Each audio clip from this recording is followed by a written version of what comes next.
Assalamu alaikum. Canlı tetimin mehruan dinleyicileri. Şahir dostumuz Türkmen Döwlet Medeniyet Institutunyň Bagtyar Talaýewi Kuwat Ýaz Muhammedowyň ogudan goşgulary şu ýadygymyzda ýerine ýetirip berýär. Barda inanma. Menem şaga kam. Boş hemdige süýtdirýdi wallandym.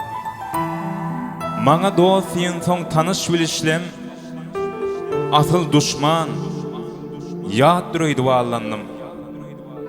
Özüň götermeseň syryň ýüküni, pul görse lalaram gurlar ekeni, entek atma kalar töhmet okuny, hemma adam, tek durýdy wallandym.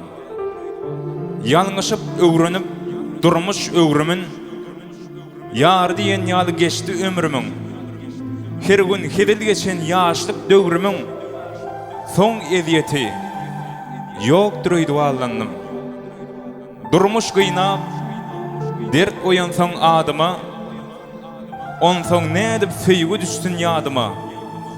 Kä ynanyp güler ýüzli adama, oň ýüreg akdur ýdy wallandym.